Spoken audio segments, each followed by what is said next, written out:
আসসালামু আলাইকুম। আজকের এই উপস্থাপনায় আপনাদের সবাইকে স্বাগতম। আমি মোহাম্মদ পারভেজ। আজ আমি হিসাব বিজ্ঞানের একটি অত্যন্ত গুরুত্বপূর্ণ বিষয় নিয়ে আলোচনা করব, সেটি হলো যৌথ মূলধনী কোম্পানির মূলধন। একটি কোম্পানি কিভাবে তার বিশাল অর্থের যোগান দেয় এবং সেই অর্থের বিভিন্ন স্তরগুলো কি কি, আজ আমরা তা বিস্তারিত জানব। আমাদের আজকের আলোচনা মূলত দুটি অংশে বিভক্ত। প্রথমত আমরা দেখব কোম্পানির মূলধনের স্তরগুলো, যেমন অনুমোদিত, ইস্যুকৃত এবং পরিশোধিত মূলধন। দ্বিতীয় অংশে আমরা আলোচনা করব বিভিন্ন প্রকার শেয়ার সম্পর্কে, যার মধ্যে সাধারণ শেয়ার এবং অগ্রাধিকার শেয়ার অন্যতম।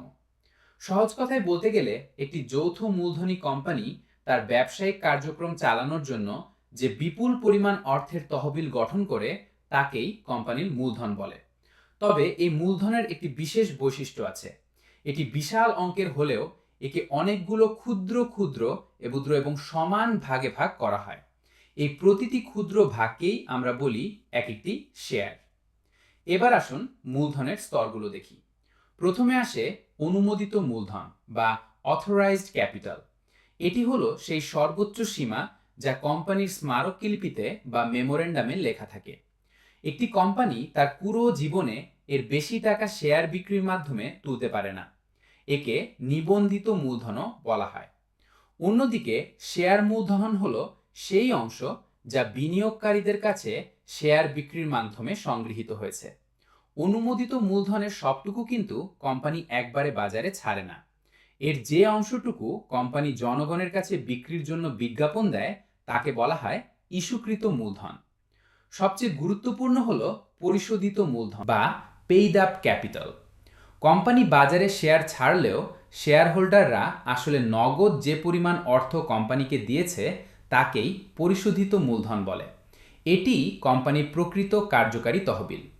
কোম্পানি শুধু শেয়ার বিক্রি করে এটি টাকা নেয় না, অনেক সময় তারা ব্যাংক থেকে ঋণ নেয় বা বাজারে ডিবেঞ্চার বা ঋণপত্র ইস্যু করে। একে বলা হয় ঋণ মূলধন। এর একটি বড় বৈশিষ্ট্য হলো লাভ হোক বা লস, এই টাকার উপর নির্দিষ্ট হারে সুদ বা ইন্টারেস্ট কোম্পানিকে অবশ্যই দিতে হয়।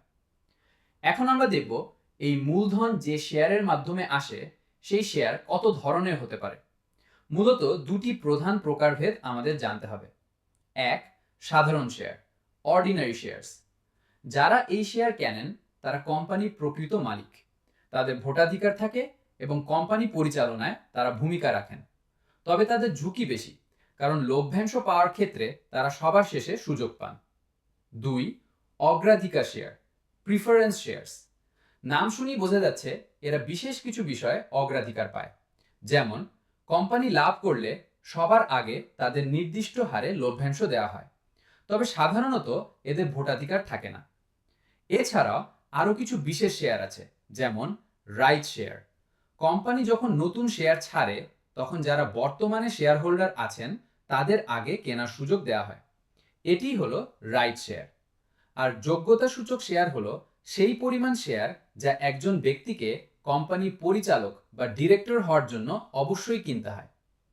পরিশেষে বলা যায় একটি যৌথ মূলধনী কোম্পানির মূলধন কাঠামো তার আর্থিক শক্তির ভিত্তি। সঠিক মূলধন ব্যবস্থাপনা এবং শেয়ার বিলি একটি কোম্পানিকে বড় বড় প্রকল্প হাতে নিতে সাহায্য করে। এই ছিল কোম্পানির শেয়ার মূলধনের আলোচনা। ধৈর্য ধরে আমার উপস্থাপনা শোনার জন্য আপনাদের সবাইকে অসংখ্য ধন্যবাদ। এখন আপনাদের যদি কোনো প্রশ্ন থাকে তবে নির্দ্বিধায় করতে পারেন। ধন্যবাদ। ভিডিও ভালো লাগলে লাইক, কমেন্ট ও শেয়ার করে পাশ থাকা বেল আইকনটি অন করে রাখুন।